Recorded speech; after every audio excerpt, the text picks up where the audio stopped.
Dumela, Sanbonani, Avusheni. My name is Bongane Khatebe, the Lenyora of the sky, aka Styles, and we're here to talk about experiences of our knowledge and the knowledge of our experience and the love vibration in between. I'm here with my brother Lesedi Nkatlo, Light Yagami. You know, we're two voices of reason within the culture, spreading light, spreading positivity. You know, I met this young man as a writer of music, a writer in general, you know, a ghostwriter, a very dynamic, fashion-forward young gentleman. Also kind of bringing the balance, because at the end of the day, what this is we are the voices of reason within the culture, and we're giving our voice a reason to sort of be the reasoning for people to a higher elevation. So right now, we're just going to traverse through the murky waters of ourselves, of our souls, of our psychology, and try and find a greater sense of healing. We need a greater healing voice in this space at this current time, and at this point, just having the conversation. You know, it's not a reflection of our perfection, but it's a reflection of us always being on the journey. And this is a young gentleman, a young sportsman. You know, I know that you were even we're talking about it just now with, you know, you were like the president at your school. You know, you come from a bloodline of presidents. I think your grandfather was the mayor of Dobsonville. True. You know, so let's talk about that heritage. Let's talk about that legacy and how leadership, you know, is also even a very important force that's needed amongst us as men in this day and age. So that's the voice that is speaking. You know, that's the voice that is trying to reach out to the people at this current stage. So let's go. How do we know each other? I know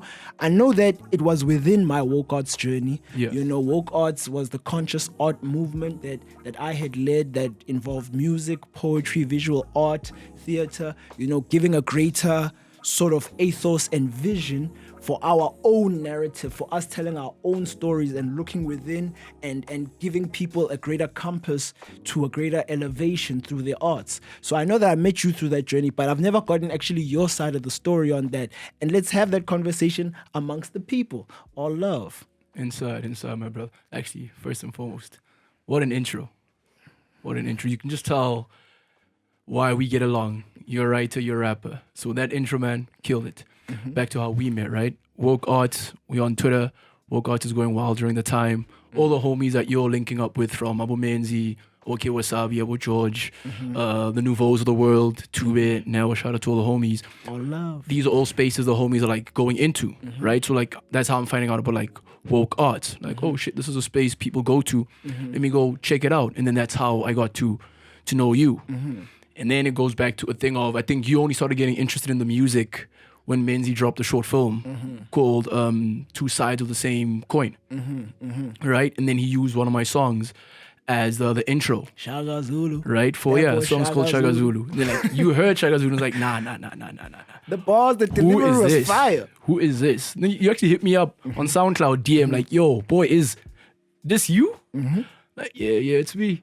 And then that's how we got to speaking, because you just liked the way I wrote the delivery, and then we got along, and then from there, you called us through to Woke Arts to come perform. I pulled up with my homie Silas, and we did a Maz on the day. I like to think. Yeah, definitely. I like to think. And yeah, speaking of, you know, the commonalities we have in that, even now with the work that you're doing in the piano, working in the piano space, piano kind of has succeeded at something that we aspired and were building. Having our own sound, having something that's us, that's a reflection of us. And even when you were making the Shaga Zulu thing, people can think, okay, some people can think, nah, that's corny, that's expected. But it's still us going on the journey of who are we? How do we see ourselves? You know what I mean? And getting our esteem from that, you know, so that's definitely what I majorly connected with. And that's maybe when we connected, maybe that's 2019, 2018. But why we're still having a conversation in 2024 is also because of the integrity of the gentleman. You know, when you're in the creative industry, right, money is sort of a tricky situation. And it being a tricky situation, status becomes the most valued currency. Everybody's about clout. You understand? Everybody's about visibility. And at a certain point, as I'm on my divine journey and I'm speaking to God, I also need to realize how this status chasing, how it's affecting me, how it's affecting how we treat each other and all of that. So much is happening that actually even War Gods comes to a certain pause. You know, it comes to a certain pause because it was a blessed journey. And when I said it was blessed, I wasn't just the one cooking. My ancestors were cooking and the divine was cooking. Yeah. Things were just adding up. Like hosting in Cape Town, it's not all of it was just some supreme genius. It was some divine intuition that says, go there, do this, speak to that person, and put all of these things together. So that's why even the success, you know, and all love to everybody's success that they're experiencing right now. It's not only some yes, cultural taste plays a part, but also some divine intuition that this is a person who has a light that will shine and push others forward, push this person forward. Yeah. You understand? So it got to the point where the light stopped guiding me in this way. And the light wanted me, like, at the end of the day, what I want in my highest self is a greater change for society, a better society, a better life for all of us. And this is not the vehicle for it anymore. It's the beginning. You know, you start with the message, but the message needs to now be instilled into your actions and to your motions, you know, and into your personality. And that's actually, I'll start with that question before I go on a long run. Any further? How have you actually been able to take your spirituality, your practice, and then channel it into who you actually are and how you move? Yeah. Yeah. Man, it just basically just move with honesty on your outside. Like, don't, but as you said, right, clout is a big currency in the way we move outside, right? Who do you know? Who are you moving with? What circles are you interacting with? As we had like the conversation earlier on, myself, you, and Chelsea, like, depending on whose guest list you're on, who you're moving with. That's what like people gradually see, like, who are you, right? So it also needs a sense of you being true to yourself, because a lot of times it's very easy to lose yourself within that space. And I don't blame people who do, right? I'm saying, lucky enough, we've been able to like see where you're gonna like fall into that pit and then pull yourself out of it as quickly as possible, because you probably know something that other people don't. And I can't hate on my fellow man who doesn't, and I watch him fall into that. It's like, it could have been me. It could have been me, right? Could have been me. There goes the clock. There goes the clock. Okay. Okay. Yeah, so basically, as I say, right, given the path that we're on, it's easy for like your fellow man to fall into a certain like pit hole, right? And I can't really blame guys for falling into the trap, because you go in without any knowledge. Right, you go in with a certain hunger. This is what I want to be. Only the best at what I do. I want to accomplish this, and then you only find out once you're inside. Oh damn! I have to have these things, and I can only get those certain things if I move a certain way. Right, which goes back to a thing of when you say guys are selling out, which no one actually explains to you what the selling out actually entails. It's like growing up, our parents are gonna say, when you get to high school, your friends are gonna make you do this or that.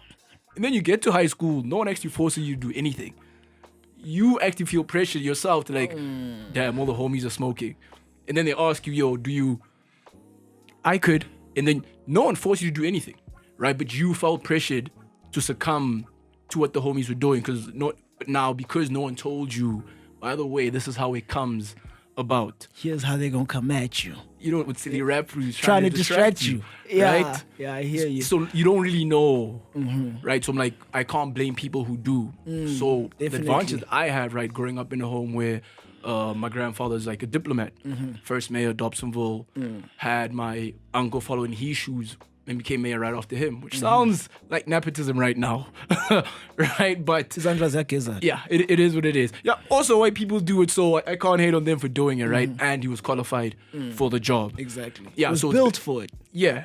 Right. So you get a scenario where you're being raised by these diplomatic men, right, who teach you to stay on a certain path and move a certain way. So now I'm looking at the lens of just how I maneuver school life, friendships, and the world at large from a different lens. No, definitely. I hear you. I mean, that even speaks to a journey that I'm currently on of reevaluating how I've shaped myself, you know, like in certain ways I actually look like, you know, grew up on Lil Wayne in high school and everything, but they just get money, you know, and having these type of encouragements towards a certain type of manhood. Yeah. you understand? So that's where the clout and the status also comes, because I gotta shit on niggas. Yeah. You know, I gotta prove what I've been and who I am. You know, and I got to a crossroads with that, because the change that you are saying that you want, Bongane, Tsholofelo, it's people's lives. Yeah. And you feel a certain passion for it, which means it's part of your purpose. It's part of being Upungan, to be a chief, to be a leader, Yes. to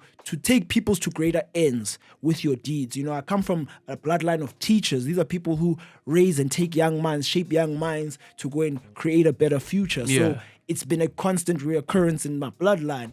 So now I'm getting to the point where it has to be structural change. It has to be systemic change. So now you can't actually be the guy as concerned about being in the front end scene. Even the work I'm doing, I'm now pivoting from the creative industry into the tech industry. There, it's not about clout or how cool You people gotta move in the it's shadow actually, now. It's quite functional. It's design. I'm not only working in art, I'm working in design. Design, the measure of a design's value isn't, whimsical. Like a stop sign has been designed. It's Yes. function, yeah. A stop sign is a design, and how well you help people stop. Yeah. It's not red because it's pretty. It's red because it captures your attention. It has a certain effect. Function over on form. Function. In that world, as opposed to with art. Exactly. The other way around. You're playing with people's psychology and making them think something, and your ability to do that is what's dope. So if I can make y'all think I'm important and better than you, then that's my finesse, and I've won. Form. You understand what I'm saying? Function. It looks good. It looks from good. the outside until we start breaking the lines down. It's like, this nigga actually wants to say shit. So what I respect about you is the respect and understanding of what we all done as a community with Woke Arts and my position in it. Whether the clout was waving or anything, man to man, we understood the value of what a leader is, of what a man is, of what a person is. And I never felt that wavering from you. So even when I was feeling sour from the culture, niggas stealing from me, people are built to stealing from me, people are looking at me as listen, at this time I'm growing up silently. Yeah. But it's They don't happening know what I'm silently, but then trained to people... do. Exactly. You understand what I'm saying? Yeah. And at this point, people are treating me as less important because they think, oh, because you're not hosting events anymore and you're not visible. You're not as... You're not who you were. So your importance now, like, they assume it gets stripped away from. It's like, no. You stepping into the shadow now. Now it's the switch, the discussion we had, right? Now you switch from being a Bruce Wayne into a Batman. Straight where up. people aren't gonna give Batman his credit for like saving the city. But Bruce is the one having to attend all the functions, and go get the money, rub the shoulders. You know what I'm saying? He's got the girl on his arm, he's got the whip, but the nigga doing the dirty work is Batman and Gordon. Straight up. Alfred. Straight up. Shout out to the butler too. Like the nigga is Bro, Mr. Fogg. the caretaker, bro. The people who are taking care of you behind the scenes. Yeah. You understand? Shout out to everybody taking care of us behind the scenes. It's all love all day. You know what I mean? Yeah. So now, where we're going with this, excuse me for shaking the table. We always gotta shake the table. We gotta shake the table. Only way for change. It's the life. We are also now a format that I'm actually building in these conversations I have with you guys is we're speaking about archetypes, right? And for the audience, archetypes, it's like the Western version of it, I'll tell you, is by Carl Jung, a psychology researcher, you know, and he was studying different ancient religions, including Christianity, Kemetic spirituality, Mesopotamian, understanding that, okay, all these people, when they're talking about gods, they're actually talking about modes of psychology. Yeah. Even the 12 disciples are 12 disciplines. The 12 zodiacs are 12 disciplines that they all represent the same thing. They're talking about an energy. So let me help you with this. Human beings give names to things to be able to identify them. But that thing is not isolated as that name. So if we say the word love and lerato, we're pointing at the same thing. When we say love, lerato, je t'aime, it's an international word, which means there was a phenomenon and energy that was happening between humans, and then they decided to name it. So even with religions, they can be talking about same energies. They'll say it's the god of this, but we're talking about the same energy. Thing. Yeah. So now, when we're talking about archetypes, even people, there's a certain energy that we all primarily represent. When we're talking about Christ, even, it's about now you've mastered all the energies that actually, all the disciplines. Yeah. Therefore, 12 disciples, the 12 disciplines that Christian you, that give you a higher state of consciousness that... Christ consciousness, the highest form of the disciplines. Exactly. So now, we all have a primary one, or the first one that we learned. The first one we're inclined to, they can say it's based on the stars, based on Isthakazelo Sakho, because even our names, Isthakazelo Sethu, it even has a certain animal in it that represents your bloodline. And that animal in itself also represents a certain archetype, because it's an energy. And when we say energy, it means it's a waveform, but it has different forms that it comes to form. Yeah. You understand what I mean? So a lion and a leader, they're all having that same thing of they are actually the caretakers of a greater people.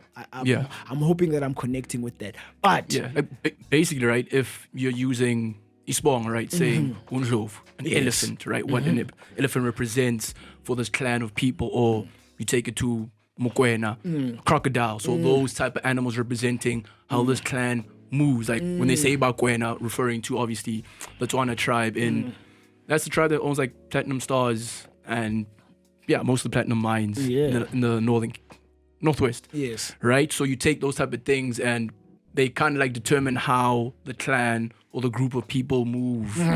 And that's basically, look, I don't know why it feels like we going into Terrence Howard territory, but we there now. we here now. It's at that point of time where we need to have those conversations. Yeah. Because our voices as intellectual black men, it's like our contribution also needs to be given. Every people have a contribution that they're giving. Africans, Asians, everybody has something that actually we are specifically inclined. So we are known as the people who give culture, who give entertainment. Yes. But culture, entertainment, philosophy can also become inventions, can also become architecture, can become... So that's where we are now elevating towards to reclaim ourselves. People need to land in Africa and South Africa and say, this is South African architecture. We are people reclaiming ourselves. So that's currently what's happening. But not to divert. Back to the archetypes. Back to the archetype. My brother... What archetype do you feel like represents who you are? I like to think the creator, man. The creator, because first and foremost, that's what I think I gravitate towards, right? Just being able to like create and tell stories in different forms, right? Be it the rapping, be it the writing, even on like the sports field, right? You can't just play, bro. It has to look a certain way. With a certain flair. There's got to be a certain finesse about it. You know what I'm saying? You got to pass Quote. the eye test. Right? And that's like how, like when you're speaking to other guys, about like, how do you know so-and-so is a good player or not? Like, but you can see it. So me saying Umnandi is they pass the eye test of I can see how he's moving with a certain flair and a finesse. Right? If I bring a player like Ronaldinho, there's a certain flair he has that, say, an English player, Scottish basically, like Scott McTominay doesn't have. He's doing the same thing, but I just don't like looking at Scott do it as much as I like seeing Neymar and Ronaldinho do it. The flair element of it, right? So that's what I'm saying, back to the creator archetype, right? Of this, it has to look a certain. You can't just score a goal, bro. Make it look good. Make it look sexy. If I'm gonna slap sauce, gotta make it look sexy. Make it look sexy, bro. No, all love. Okay. So the significance of that conversation of Motao, Leo. Yeah. Leo's also known to be very confident people. They're very heroic people. I think. These archetypes are also in storytelling. So a story, for instance, Hercules represents that. That's the archetype, the hero archetype. That hero archetype. So do you find yourself being a hero quite a lot? Yeah. Talk, speak on it. What's the light and darkness of you gotta be embodying that archetype? The friend that's always there, man. And also not like unreasonably, just people seem to trust you a lot, and they sense that if they put a certain responsibility on you, you'd be able to like carry that burden with and for them. And now that's the light side, people being able to trust you, right? The dark side of that now, obviously now, since we're going light and dark, yin and yang, will be that sometimes people tend to forget that you're human too. And now they put all these burdens and all these troubles on you, forgetting who shoulders all your troubles, who shoulders like all the heaviness that weighs on your mind, right? Because people forgot like, he's a strong friend, he's a and then they'll forget to check in because boys are numnandi. But it's only once niggas have crossed that threshold and I've had enough. Something happens. Boy, why didn't you say? It's kind of like, but I've never been given an outlet to, right? But lucky also I've been surrounded by guys who let me be who want to be, right? So I don't have to like shoulder all that burden by myself. But like a lot of the times, men kind of feel like I'm carrying all this pain, I'm carrying all this animosity, all this heaviness of just traversing through this world alone, right? But that's also kind of like the weight that a hero has to bear, right? I hear you, and I think also to put when we're even using the word strong in perspective, I think you're also known as a very positive person at all times. People can't imagine you angry and all those type of things. And it takes a certain strength. And I know it takes a certain strength because we represent a similar energy. I'm also the person bringing voice of reason, bringing light. Like, there's another dark side, another strict nigga. So how do you even manage that? Like, work around that aspect of it. And when I'm saying it, maybe let's talk about the first one. The first one will be that people are always expecting you to be their peace or be their positivity. Yeah. Do you ever find yourself now you have to be kind of performative with that positivity for the sake of others? No, I think one, right, it's always just be true to yourself, right? And it's just the thing of there's a time and place for everything, right? There's a time for peace, there's a time for war, right? So you can't just knowing how to discern those two things. There's times where I'm going to get angry because things aren't going accordingly and you got to address that. Because now say I keep that internally because now I'm trying to like maintain the peace. And then shit hits the fan because I wasn't gutsy enough to say anything and then I cry that shit hit the fan. But bro, you didn't say you were angry or you wanted this done in a certain way. Right? So there's a certain, you have to stand your ground. Yeah, you all peaceful and shit, but it's like, yo, if shit's not going, this and that, and now I guess the people you're speaking to should understand your intention is coming from like a pure place. I'm cheeking over feeling for cheek, like you're just not doing what I asked of you or what's necessary for the job. So and I need you to like move accordingly or else we all lose. Right? Because now if I don't address it, things don't go accordingly, and then it's like, why didn't I address the elephant in the room? Because I felt like people said I shouldn't shout or I should always be positive. Like, nah, it can't work. Like, you're not gonna. That's how niggas implode. Like, it's not gonna work. And then all of a sudden, niggas are throwing hands for no reason. Gender-based violence. There's all these things that we don't account for because you kept everything inside. Where had you just spoken about it at the time and not let the thing fester inside you, we wouldn't have these problems. Okay. No, I definitely hear that. And it's beautiful that at least you found that balance for yourself. Because like when something happens, I definitely need to address it. I'm more confrontational. Yeah. I think we even, like, both of us know how to be Superman, both of us know how to be Batman. Yes. But there is an inclination on one side or the other, or there is a certain perspective. So, I don't mind going into the darkness, going into the shadows. Yeah. I won't kill my foes, but planela for their own good. Yeah, you know what I'm saying? You put Joker in the Arkham side because he's wilding. Like, Gotham is on fire. I can't just let him just set the block on fire. Yeah. I gotta do something. Put him in Arkham Asylum. He's not dead. He's still breathing. He's still healthy. Yeah. Let him eat some oats and become a better person. You know what I'm saying? He's not killing niggas. So it's cool. He's not killing niggas. You know what I mean? Yeah. That's my version of hero. Yes, you know what I'm saying? So, okay, and then now through this journey, is there a certain way that you find yourself cultivating inner peace?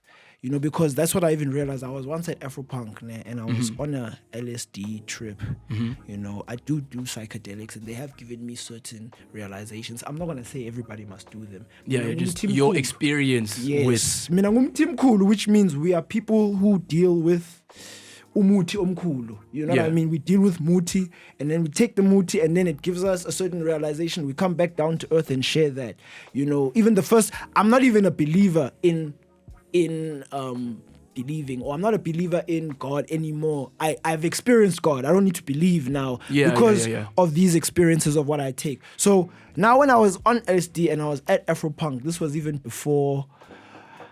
before COVID. And I remember telling Shaga, I was with Libon at that time, and I was looking at all the kids, and I was like, damn, these kids are gonna go through so much. I didn't even know what I was talking about. I just saw and I felt this deep empathy. Yo, these kids are gonna go through a lot. You know what I mean? And as I'm walking through, I realize like everybody, it's Afropunk. Everybody's trying to look cool, the cloud. It's also before I properly left the game. Yeah. So it's also before I made this decision that it's time for function over form. Yeah. You know what I mean? So at that point, I'm like, actually what everybody needs, even more than love. And it is a form of love, but this certain slice of love is inner peace. Yes.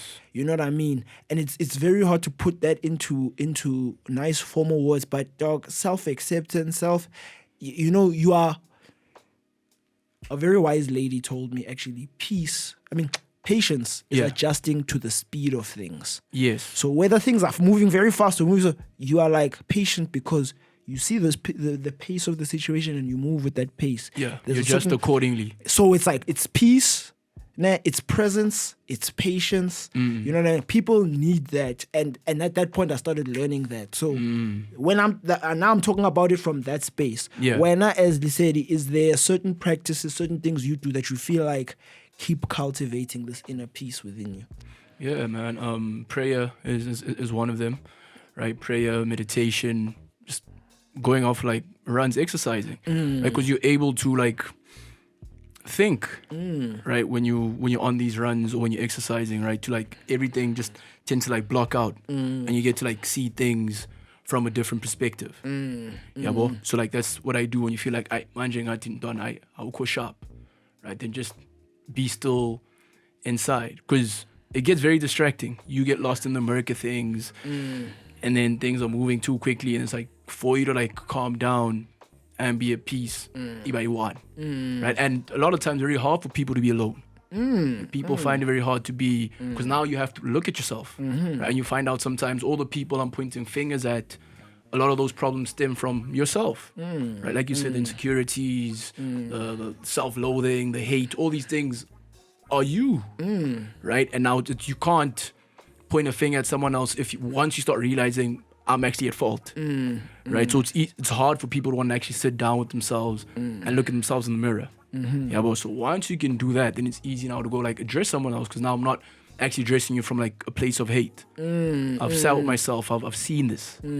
Yeah, boy. And then I can say, boy, in this 1, 2, 3, 1, 2, 3. Yeah, boy. And it's also, I think, if you're able to like read the situation from the other lens, you can tell my intentions are pure. I'm not just trying to be woke for the sake of being woke, because that's also another thing. People just I'm meditating, I'm doing this. Yeah, I had like an ayahuasca experience. Shout out to Andre on the new album. Oh yeah, that type of thing, right? It's like I had this type of experience. I had this other out of body, whatever, just so people see me in a certain like that's a woke nigga right there. Yes, and you actually going down the worst path, right? Because now you're using what's meant to help you grow as now. You know what I'm saying? Your new cloud thing, something to look down on everyone else, which is like counter what you were trying to do in the beginning, and like that's what's going on right now. Like spiritual gurus just making like just profiting basically. Niggas making money off this thing, and it's like, wait, how are you benefiting from this thing, but the congregation is still like where they were at or worse off than what you found them? It's like this is detrimental to the things you're teaching. Yeah, well, and that's like, you gotta look at yourself first. You gotta look at yourself first, man. I love that, bro. Ready when you are? Yeah. All right. So you've shared with us how you cultivate inner peace. Let's actually check the book, The Art of the Love Vibration, written by Tsulufalo Bongane Khatebe, me. And I'm just like referencing it. It wasn't him that wrote the book. Like, this author. You know why? By the way. You know why? God wrote this book, or my ancestors wrote this book. And I say that because when I was unemployed, like unemployment is one of the most inspirational things I could ever go through. Like, and not because, things are tough. Just somehow, God takes me out of the matrix and says, there's something I need you to cook. So even workouts came from a time where, now I'm at home all the time. And I know we'll see, Sharp, I was studying corporate communications, but I am an artist. Okay, then do it. Yeah. You've got all this time to now do it. And then that's how workouts came about. And then it became what I was doing. And then its own living thing, yeah. I think when I was in advertising, I had to pivot from advertising, hate that industry, love the people. Just the people. Not the demons, the people. But I had to pivot from that. And after my internship, happened. Yeah. I was now just at home and bars were just getting dropped on me. And I know that they're bars because at a certain point it's like, this is wiser than me. I don't even do this. But there's a wave of like inspiration. You know, when something you didn't know comes to you and you realize that even this information helps me. So I just keep writing it down. And as I'm writing it down, it's turning into a book. Then I'm like, okay, I guess I gotta publish a book. Even this book being self-published, it's blessings. Yeah. Can't say, nah, my grind is so heavy, man. Yes, I'm a person who's Put in always, the work, but it's not really. I put in the work. I make me. I always up my skill set. I'm always improving myself. But there's times I have to now revise everything that I've built now, even within myself. I'm like, okay, now how can I maneuver this in the best way? So writing a book, for anyone else who needs to write a book or needs to create something, needs to do a podcast, it's about legacy game. My kids, my nephews and nieces, they will never forget themselves because I've documented who we are. Yeah. I've documented who we can be. You know what I mean? And that's my job to always have that mode of guidance, because this media is misleading us. All of us, you understand? And I know I'm being media myself right now, but I'm trying to do it in the best light possible with the brother Lesedi. So here we say inner peace is a deliberate and intentional state of spiritual calm despite potential or current stresses of the exterior world. So it's that presence and that stillness that you find within yourself, that as the fires are going, because even now we are in a time of great change, of great warfare, of great hunger, you know, and we need to find that inner peace, not just to say, oh, it's okay. It's about, okay, what's the next move? Not based on my hunger, not based on my stomach, my first interaction. What is the most clear-minded path forward? What is the solution-orientated reaction to the potential and current stresses around me? You know, people are always talking about anxiety. So there is a great value in such clarity as it guides you on your journey and gives room for your higher self, your intuition to shine through. So as we're meditating or praying, praying is also for me, you know, because that's also what I do. I definitely pray, meditate, visit the mountain. You know what I mean? It's about silencing the noise in your mind enough for God to speak. Yeah. So it's more than just asking. Sometimes you don't even know what to want. Even the things you want are based on the flesh, and when I say the flesh, your animal hungers, your stomach, your low self-esteem, your fear, all these animalistic reactions. So sometimes you could be praying, but what you're praying for is not even right for you. You need to get to a clarity where it's like, okay, please guide me towards my best ends. You know, have that conversation and empty the mind enough for God's speech to override you. You know, so your love, your passion, the gifts you enjoy giving to existence is the guiding star and compass of your journey through earth. That's what we talk about when we talk about the love vibration. So my love for conversation, my love for brotherhood and camaraderie and coming together and building things, it's created this situation, you know, and now we don't know where this podcast is going to lead us.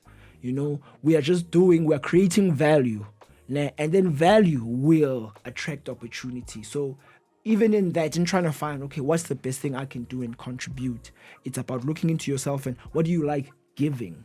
That way you will always have a reservoir to keep giving and build your gift to a point of value. And then here and there at a price point, you know? So all love vibrations, thank you so much for joining us, for being a supporting vessel once again. Thank you for having me, brother. It's definitely an honor as my first episode. This is the Lenyora of the Sky podcast. Thank you so much. You know, Google Lenyora of the Sky podcast. By the time we release this, everything will be in line. Lenyora of the Sky on Twitter, on Instagram. You know, definitely something like this is somewhat of a journey. You know, we're going to have retreats. We're going to come together. This is about community. We're always building community. So thank you so much for joining us on my first conversation with the Lenyora. You know, and it's been an honor. All love vibration. Upungane. So, brother, do you have any note that you want to share with the people before you go as the hero, as the creator, you know, as Lesedi the light? You ain't gotta lie to kick it, my nigga. Just be true to yourself. That's all it is. Like, just be honest with yourself and you'll be good. Because the problem is, if you can't be honest with yourself, you're always going to be trying to reach all these standards that people set, and you're never going to reach it. You're always going to be reaching, and you'll never reach that point of fulfillment that you think you're chasing. So just be honest with yourself and just keep it moving, man. Thank you so much, brother. Then on my side, been guided that I should also share a note. I'd say, obviously, love is the highest vibration. What does he mean when he says love? Love is masculinity and femininity coming into balance and giving birth to the child, to the Christ child, to the child that we all are. You know what I'm saying? Masculinity, discipline. Love yourself enough to show up for yourself at all times. You know what I'm saying? Patience. Understand that you might have limitations because you're a human being. Be patient with yourself. You know what I mean? Always have discipline so that your patience is justified. You're not coddling yourself. You're being patient with yourself and creating a greater balance. All love vibrations.